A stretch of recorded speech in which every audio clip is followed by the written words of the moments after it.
20 years of excellence. Sun International Institute of Tourism and Management.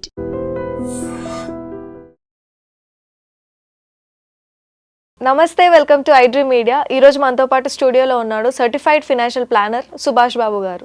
నమస్తే sir. Hello అండి. 2025లో కొన్ని sectors అయితే బాగా పెరుగుతున్నాయి sir, like renewable energy, fintech లాంటి సెక్టర్స్ అయితే బాగా పెరుగుతున్నాయి. దీంట్లో ఏ స్టాక్స్ బెస్ట్? ఓకే, ఏ స్టాక్స్ బెస్ట్ అనే కంటే అసలు ఎందుకు పెరుగుతున్నాయి మనం ఫస్ట్ ఎందుకు పెరుగుతుంది మాట్లాడుకుందాం. మన ఆయిల్ డిపెండెన్స్ చాలా ఎక్కువ ఇండియాకి. సో మన power generation is coal based, thermal energy మీద చాలా ఎక్కువ ఉంది దాంట్లో. సో గ్లోబల్గా మన మీద ఇండియా మీద చాలా ప్రెషర్ ఉంది. అంటే G20 నేషన్స్ కానీ అన్నీ కూడా మనం ఇండియా కార్బన్ ఫుట్ ప్రింట్ అంటే మనం కోల్ మైన్స్ నుంచి కోల్ మైనింగ్ వల్ల, తర్వాత థర్మల్ పవర్ జనరేషన్ వల్ల ఆ పొల్యూషన్ చాలా వెళ్తుంది.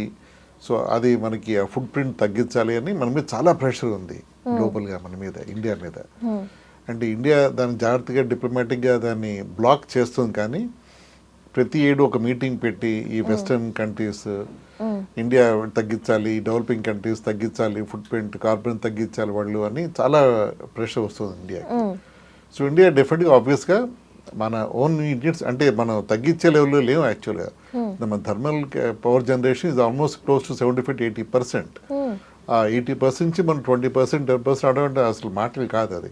అంటే మన బ్యాకప్ రెడీగా ఉండాలి. మన బ్యాకప్లో ఉన్నది ఏంటి? మనకి solar, wind energy, nuclear energy and other green energy sources, ఇవన్నీ రెన్యూవబుల్ ఎనర్జీ కింద దాంట్లో వస్తాయి. సో మన ఇండియా ఇప్పుడు దాదాపు ఒక 10-15 ఇయర్స్గా దాని మీద ఫోకస్ చేసి మనం పెంచుకు వెళ్తాం మనం.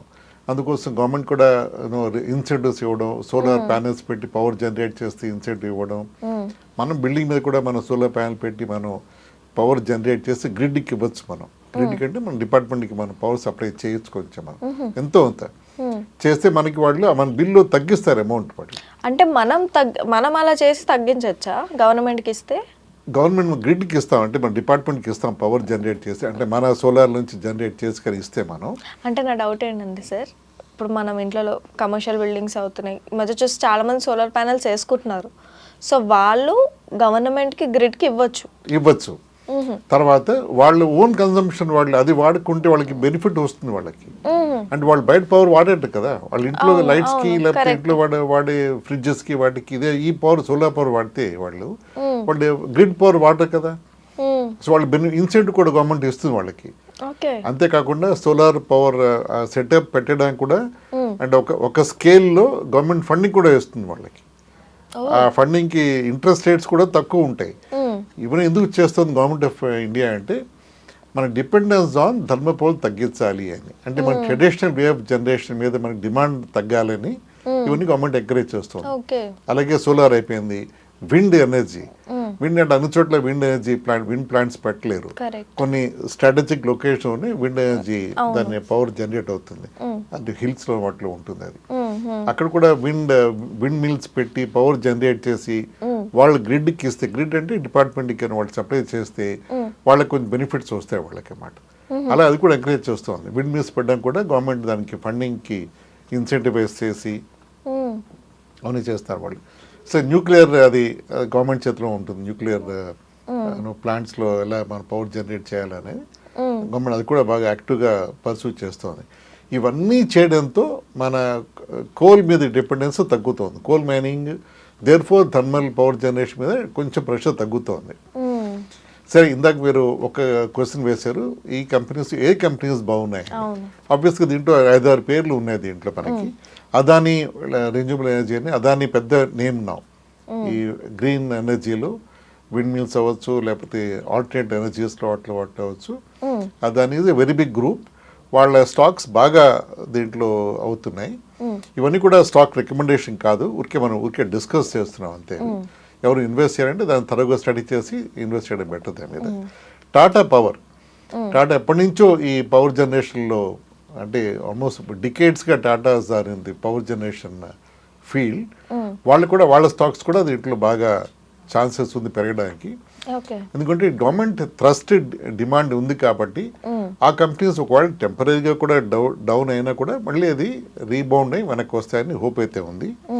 ఎన్టీపీసీ అగైన్ గవర్నమెంట్ ఇది ఎన్టీపీసీ ఎన్టీపీసీ ట్రెడిషనల్గా థర్మల్ పవర్ ప్లాంట్ కార్పొరేషన్ యాక్చువల్గా అది కోల్ నుంచి వాళ్ళు జనరేట్ చేస్తారు. ఓకే. వాళ్ళు కూడా గ్రీన్ వైపు మారుతున్నారు. వాళ్ళు కూడా ఇన్వెస్ట్మెంట్ చేసి గ్రీన్ కానీ సోలార్ పవర్స్ వాటిలో చేయడంతో వాళ్ళు కూడాను ఆ స్టాక్స్ కూడా బాగా పెరిగే అవకాశం ఉంది. నా ఓన్ పర్సనల్ అసెస్మెంట్ ఇది వన్స్ అగైన్ స్టాక్ రికమెండేషన్ కాదు.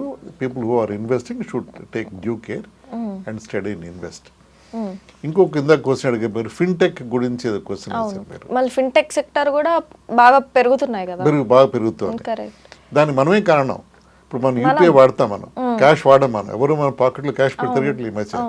ఎక్కడంటే వెంటనే ఫోన్ తీస్తాం, యూపీఐ చేస్తాం. టీ కొనాలన్నా, పళ్ళు కొనాలన్నా, పూలు కొనాలన్నా అందరికీ ఫోన్పే, గూగుల్ పే, యూపీఐ దాంట్లో మనం చేసేస్తాం. ఇది ఒక చిన్న example of digitalising hour financial sector. ఇది చాలా ఆశ్చర్యకరమైన ఇంప్రూవ్మెంట్ ఇండియాకి. ఇది గ్లోబల్గా ఇంత రోబస్ట్గా ఫైనాన్షియల్ పేమెంట్స్ తయారు చేసిన ఏ కంట్రీ కూడా లేదు. ఇండియాలో మన పాపులేషన్ ఇంత పెనిట్రేషన్ ఏ కంట్రీ కూడా చేయలేకపోయింది. వాళ్ళు ఇప్పటికీ వెస్ట్రన్ కంట్రీస్లో వాళ్ళు క్రెడిట్ కార్డ్స్, డెబిట్ కార్డ్స్ అదే ఎక్కువ వాడతారు. వాళ్ళకి యూపీఐ వాళ్ళకి పెద్ద తెలియదు, అలవాటు లేదు వాళ్ళకి. సో వాళ్ళు దాంట్లోనే దాంట్లో ఉండిపోయారు. వాళ్ళు చాలా ఆశ్చర్యంగా ఉంటుంది. అంటే మన కైండ్ ఆఫ్ ట్రాన్సాక్షన్స్ అంటే వాళ్ళు ఊహించలేని లెవెల్లో ట్రాన్సాక్షన్స్ మనం అంటే వాళ్ళు బహుశా వాళ్ళు ఏడాది చేసే మనం ఒక నెలలో చేస్తాం. ఇక్కడ మేబీ లెస్ దాన్ మంత్ మనం చేయొచ్చు. ఇక్కడ మన పాపులేషన్ అంత ఉంది, మన కన్జంప్షన్ అంత ఉంది. మన ప్రతి వాళ్ళు యూపీఐ వాడుతాం దాంట్లో మనం. అలాగే బ్యాంకింగ్, నెట్ బ్యాంకింగ్ అవ్వచ్చు, తర్వాత మొబైల్ బ్యాంకింగ్, బ్లాక్ చైన్, ఇవన్నీ మనం టెక్నాలజీ వాడి మనం డిజిటల్ పేమెంట్స్ దాంట్లో మనం చాలా అడ్వాన్స్మెంట్స్ చేసుకుంటున్నాం మనం. సో దాంట్లో అఫ్కోర్స్ కొన్ని మనం జాగ్రత్తలు తీసుకోవాలి.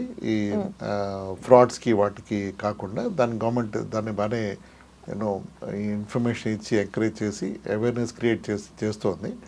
But by and large you're doing great progress in digitalising financial fintech అని అనుకోవాలి దాంట్లో మనం. అది మామూలుగా కాదు, ఇంకా చాలా గ్రోత్ రాబోతుంది దీంట్లో మనకి.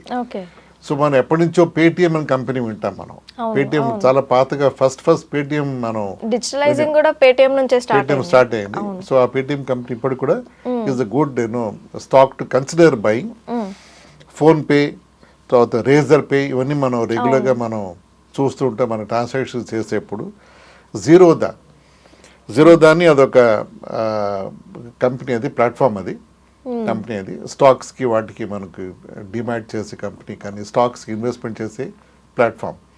అది కూడా చాలా హ్యూజ్గా ప్రోగ్రెస్ అయింది ఆ కంపెనీ కూడా. ఆ company owner has become unicorn అయిపోయింది. 1 బిలియన్ దాటిపోయింది వాళ్ళ మార్కెట్ క్యాప్ కానీ టర్న్ ఓవర్ కానీ. It's a huge company. ఆ జీరోదా ఇన్వెస్ట్మెంట్ కూడా ఆబ్వియస్గా చాలా బాగుంటాయి అవి. ఇన్సూరెన్స్ పాలసీ బజార్ వచ్చింది.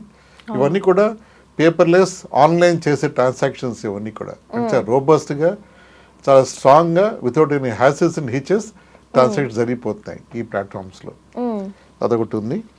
భారత్ పే ఇంకా అది long way to go, but then it's also ఫ్యూచరిస్టిక్గా బాగానే ఉంటుంది అది. ఇలాంటి కంపెనీస్ చాలా వస్తున్నాయి ఫైనాన్షియల్ ఫిన్టెక్ సెక్టర్లో.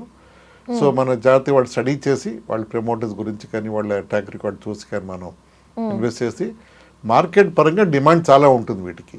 వాళ్ళ ఓన్ మేనేజ్మెంట్ కానీ వాళ్ళ ఓన్ అప్రోచ్ టు బిజినెస్ కానీ మనం స్టడీ చేసి రెండు మనకి సూటబుల్ కూడా మనం ఇన్వెస్ట్ చేసి డెఫినెట్గా దాంట్లో మనం చేయొచ్చు. నా సొంత opinion madam. Okay, thank you sir. Thank you.